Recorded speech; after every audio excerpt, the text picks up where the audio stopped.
السلام علیکم، آپ دیکھ رہے ہیں سما، میں ہوں عائشہ انصاری اور میں ہوں ماہم زاہد۔ بلیٹن کا آغاز کریں گے بڑے دن کی بڑی خبر سے۔ سندھ حکومت نے جمعے کو لاک ڈاؤن کی پالیسی میں کوئی تبدیلی نہیں کی۔ آج مسلسل چوتھے جمعے بھی دن 12 سے دوپہر 3 بجے تک مکمل لاک ڈاؤن پر عمل شروع کر دیا گیا۔ مساجد میں نماز جمعہ کے اجتماعات نہیں ہوں گے۔ گزشتہ روز وزیر اعلیٰ سندھ علماء کو منانے میں کامیاب ہو گئے۔ مفتی منیب الرحمان نے بھی عوام سے تعاون کی اپیل کی ہے۔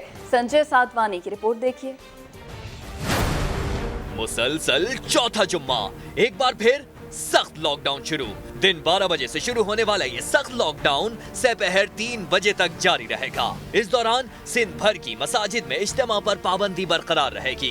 2 روز پہلے علماء کرام نے مساجد کھولنے اور نماز جمعہ با جماعت ادا کرنے کا اعلامیہ جاری کیا تھا، مگر وزیر اعلیٰ سندھ نے گزشتہ روز ملاقات میں سمجھا بجھا کر علماء کرام کو منا لیا۔ جیسے پچھلے 3 جمعہ مبارک میں ایک طریقہ کار رکھا گیا تھا، 12 بجے سے 3 بجے تک روڈ پہ سب چیز بند کر دیں گے، مساجد کھلی رہیں گی، جو لوگ متعین ہوں مسجد میں وہ نماز ادا کریں، باقی لوگوں سے یہی درخواست ہے کہ گھروں پہ نماز ادا کریں۔ ملاقات کے بعد مفتی منیب الرحمان نے عوام سے تعاون کی اپیل کر دی۔ اپیل کرتا ہوں کہ وہ حسب معمول تعاون کریں تاکہ کل کا جمعہ خیریت سے گزر جائے۔ کوئی ناخوشگوار واقعہ رونما نہیں ہونا چاہیے۔ کورونا کو پھیلنے سے روکنے کے لیے صرف سندھ ہی نہیں، ملک بھر میں کسی بھی اجتماع پر پابندی ہے۔ علماء کرام کی ہفتے کو وزیر اعظم سے ملاقات میں مساجد کے لیے نئی SOPs پر اتفاق ہوگا، جس میں جمعے سمیت رمضان المبارک کے دوران مساجد کو عوام کے لیے کھولنے یا نہ کھولنے کا فیصلہ کیا جائے گا۔ براہ راست لے چلیں گے، اس وقت آپ کو عثمان ڈار نیوز کانفرنس کر رہے ہیں۔ دین ہوم کوارنٹائن کی بات کی جا رہی ہے اور بہت دیگر چیزیں، تو وہ تمام کوڈ آف کنڈکٹس جو ہیں جس پہ ٹائیگر فورس نے کام کرنا ہے وہ تمام صوبوں کو بھیج دی گئی ہیں، جو یہاں میڈیا کے دوست بیٹھے ہیں آپ لوگوں سے بھی شیئر کر دی گئی ہیں۔ اگر کوئی بھی نوجوان ان تمام کوڈ آف کنڈکٹس کی وائلیشن کرے گا تو اس کو ہم ٹائیگر فورس کی ممبرشپ سے بھی منسوخ کیا جا سکتا ہے۔ دیکھیں، جو سب سے اہم بات میں کرنا چاہتا ہوں، جب کا اعلان کیا پرائم منسٹر عمران خان صاحب نے تو ایک کنٹروورسی میں دیکھ رہا تھا، میڈیا پہ بھی اپوزیشن پہ بھی کی جا رہی تھی کہ جب پاکستان میں بلدیاتی ادارے موجود تھے، بالخصوص پنجاب کی بات کی جا رہی ہے، یا دیگر جو انسٹیٹیوشنز ہیں وہ موجود ہیں۔ دیکھیں، سب سے پہلے تو یہ جو ٹائیگر فورس ہے یہ ایک ایڈیشنل سپورٹ ہے، ہیومن سپورٹ ہے سسٹم میں، اور آج میں سمجھتا ہوں کہ وزیر اعظم عمران خان صاحب کے اس فیصلے کی پہلی کامیابی یہ ہے، پاکستان کے 10 لاکھ نوجوانوں پر مشتمل ایک سٹینڈ بائی فورس تیار ہے، جس کو آپ NDMA کے ساتھ، ہماری عظیم پاک فوج کے ساتھ، جو ہمارے فرنٹ لائنر ڈاکٹر نرسز ہیں ان کے ساتھ، اسی طرح ہیلتھ منسٹری کے ساتھ انشاءاللہ تعالیٰ وہ تیار ہیں اور ڈپٹی کمشنرز کے ساتھ مل کر کام کریں گے۔ اور دوسری طرف اگر آپ دیکھیں تو برطانیہ، ان کا ہیلتھ سسٹم بھی ہم سے بہتر ہے، ان کا ڈیٹا کلیکشن سسٹم جو ہے وہ بھی ہم سے بہتر ہے۔ مناظر آپ دیکھ رہے تھے، معاون خصوصی عثمان ڈار کی نیوز کانفرنس اس وقت جاری ہے۔ ٹائیگر فورس کی ضابطہ خلاف اخلاق صوبوں کو بھیج دے دی ہے اور وزیر اعظم نے ٹائیگر فورس بنائی تو تنقید کی گئی۔ واپس آئیں گے ایک بریک کے بعد، رہیے سما کے ساتھ۔ Welcome back. آپ کو لے چلیں گے اسلام آباد، جہاں وفاقی وزیر برائے صنعت حماد اظہر میڈیا سے گفتگو کر رہے ہیں۔ دراز علاقوں میں ہمارے لوگ موجود ہیں، ان تک بھی یہ سامان، اس کی ترسیل مناسب قیمت پہ پہنچے اور یہ سبسڈی ان تک بھی پہنچے۔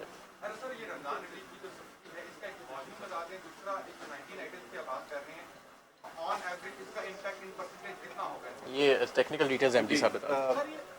آپ کا سوال کا جواب، جو ایوریج بھی جی ہمارا ایوریج ایک اگر 3,500 سے 4,000 روپے کی باسکٹ کو میں اگر مد نظر رکھوں، یہ 18 سے 20% کا impact on an average basket کی، اور اگر اس کو ہم ٹوٹل والیوم کی، ہم نے 2.5 ارب روپے کی یہ ٹوٹل سبسڈی ہے رمضان میں، جیسے کہ حماد صاحب نے ابھی فرمایا کہ ہم 8.2 سے لے کے 10 ملین تک لوگوں کو ٹچ ہاؤس ہولڈ سے کریں گے۔ سو یہ ریچ بہت بڑی ہے، یہ تقریباً پاکستانی ہاؤس ہولڈ کا جو اس وقت یہ 25% بنتا ہے۔ تو یہ اس لحاظ سے ہماری ریچ اور یہ ہماری ترسیل کا ہے. میں یہاں پہ ایک یہ بھی چیز ایڈ کر دوں گا کہ یہ جو ہم اپنے آپریشنز کو بڑھا رہے ہیں اور سامان کو بڑھا رہے ہیں, سبسڈی کو بڑھا رہے ہیں, یہ رمضان تک محدود نہیں رہے گا, یہ رمضان کے بعد بھی محدود رہے گا, کیونکہ ہم یہ سمجھتے ہیں کہ یوٹیلیٹی سٹورز کا آپریشن پاکستان میں جو ہمارا غریب طبقہ ہے اس کے لیے ایک طرح کا سوشل سیفٹی نیٹ ہے. اس کو ہمارا پلان ہے کہ کمپلیٹ یوٹیلیٹی سٹورز کا آپریشن کے آنے والے مہینوں کے اندر اس کو آٹومیٹ کیا جائے گا, تمام اس کی سپلائی چین کو میپ کیا جائے گا, کوالٹی کنٹرولز کے اس کے اوپر سخت سے سخت انتظامات کیے جائیں گے, اور اس کا جو معاشرے کے اندر فٹ پرنٹ ہے اس کو بڑھایا جائے گا, اس کو زیادہ ٹرانسپیرنٹ اور مؤثر بنایا جائے گا. یہ گورنمنٹ آئی تو شروع میں آتے ہی خریداری بند کر دی یوٹیلیٹی اسٹورز کی, 6 سے 8 ماہ بند ہوئی, پھر دھرنا دیا گیا, پھر ملازمین سڑکوں پہ آئے. اب گورنمنٹ کو یہ فیل ہو رہا ہے کہ ہاں جی اس کے لیے ہم ریلیف دے سکتے ہیں عوام, تو یہ غلطی نہیں تھی, اور ابھی آپ کو جو فیلنگ دیکھیں دونوں چیزیں اکٹھی ہو سکتی ہیں. اگر کوئی آپ کی گاڑی ٹوٹ پھوٹ کا شکار ہے تو آپ اس کو ایک سپیڈ سے زیادہ نہیں چلا سکتے, مزید نقصان ہو جائے گا. تو پہلے اس کے کچھ انتظامات کو درست کرنا, اس کی مینجمنٹ کو درست کرنا, جو ایم ڈی صاحب اور چیئرمین صاحب نے کافی حد تک کیا ہے, مزید بھی گنجائش ہے. آنے والے مہینوں میں ہمیں روڈ میپ دیا گیا ہے کہ وہ کریں گے, اور مجھے پورا کانفیڈنس ہے کہ انشاءاللہ تعالیٰ یہ ایک بہترین ادارہ بننے جا رہا ہے. یوٹیلیٹی سٹورز ایک آٹومیٹڈ ڈیجیٹل ادارہ بننے جا رہا ہے. لیکن میں سمجھتا ہوں یہ کہ ہمیں یوٹیلیٹی سٹورز کا آپریشن, کیونکہ یہ فوڈ سیکیورٹی کا معاملہ ہے, غریب لوگوں تک, ہمارے ملک میں ذخیرہ اندوزی کا ایک کلچر رہا ہے, ہمارے ملکوں میں مختلف قسم کے مافیا جو ہیں وہ کھانے کی اشیاء, روزمرہ کی اشیاء کے اوپر منافع خوری کرتے تھے, زیادہ ضرورت سے زیادہ, اور ذخیرہ اندوزی کرتے تھے. اس کا ایک بہترین توڑ ہے یوٹیلیٹی سٹورز. لیکن یوٹیلیٹی سٹورز میں بھی اصلاح کی ضرورت ہے. تو اس کی جیسے جیسے اس کی اصلاح ہوئے گی ویسے ویسے اس کے آپریشنز بڑھیں گے. اس کی اصلاح کے بغیر ہم بہت زیادہ اس کے آپریشنز نہیں بڑھانا چاہتے تھے, لیکن کیونکہ اب یہ عمل آگے چل رہا ہے تو ہم اس کے آپریشنز بڑھا رہے ہیں. اسد عمر صاحب نے پہلے موبائل یوٹیلیٹی اسٹور کا افتتاح کیا تھا پاکستان میں, 200 کیسے ہو گئے یہ پورے پاکستان میں پورے وہ 8 کیا تھا بھائی. ہمیں اسٹیٹکس جب کرتے ہیں 8 اس دن لانچ کیے, اس کے ساتھ ہم نے باقی ملکوں میں, باقی شہروں میں بھی اس کے ساتھ ساتھ وہ اسلام آباد کیپٹل ٹیریٹری کے لیے تھے, اسلام آباد سٹی کے لیے نہیں تھا, اور وہ 8 صرف اسلام آباد کے لیے تھے. 200 پورے ہم, بیکاز یہ ایک آن گوئنگ پروسیس ہے. اس وقت اگر میں آپ کو ایگزیکٹ نمبر, وفاقی وزیر برائے صنعت میڈیا سے گفتگو کر رہے تھے, آپ نے ملاحظہ کیا. ایک اور اچھی خبر دیں گے آپ کو, انٹر بینک میں ڈالر 3 روپے 51 پیسے سستا ہو گیا ہے. مزید جان لیتے ہیں, سما کے نمائندے اشرف خان ہمارے ساتھ موجود ہیں. تو اشرف بتائیے گا. جی, اگر دیکھا جائے اسٹاک مارکیٹ کے بعد ایک اور اچھی خبر ہے کہ روپے پہ جو بڑھتا ہوا دباؤ تھا آج کم ہوتا ہوا دکھائی دے رہا ہے. کہ آئی ایم ایف کی جانب سے 1 ارب 38 کروڑ ڈالر کی جو منظوری ملی ہے, اس کے بعد روپے کی قدر میں بہتری ہوئی ہے. انٹر بینک میں ڈالر 3 روپے 51 پیسے سستا ہو گیا, اور 166 روپے 88 پیسے سے کم ہو کر 163 روپے 37 پیسے پر آ گیا. ماہرین کا یہ کہنا ہے کہ اگر اس طریقے سے جیسے ورلڈ بینک اور ایشیا ترقیاتی بینک سے مزید جو ہے ڈالر ملنے سے روپے کی قدر مزید بہتری ہوگی. صحیح, بہت شکریہ اشرف خان, اس سے متعلق آپ ہمیں بتا رہے تھے. لاک ڈاؤن سے صنعتیں بند اور بجلی کی طلب میں 25% کمی ہو گئی ہے, جس کے باعث پاور پلانٹس بند ہو گئے ہیں. اس حوالے سے مزید جانتے ہیں, سما کے نمائندے وہاب کامران ہمارے ساتھ موجود ہیں. وہاب کامران, کیا معاملہ ہے یہ؟ دیکھیں جی, کئی روز سے جاری ملک بھر میں لاک ڈاؤن کی وجہ سے بیشتر صنعتیں بند ہیں, جس کی وجہ سے بجلی کی طلب میں 25% تک کمی ہو گئی ہے, اور طلب کم ہونے کی وجہ سے مہنگے پاور پلانٹس بند کر دیے گئے ہیں, جبکہ سستے پاور پلانٹس کے ذریعے اس وقت اوسطاً 12,000 میگا واٹ بجلی پیدا کی جا رہی ہے, جو کہ گزشتہ سال اپریل میں ڈیمانڈ 16,000 تھی, اب وہ کم ہو کر 12,000 ہو چکی ہے.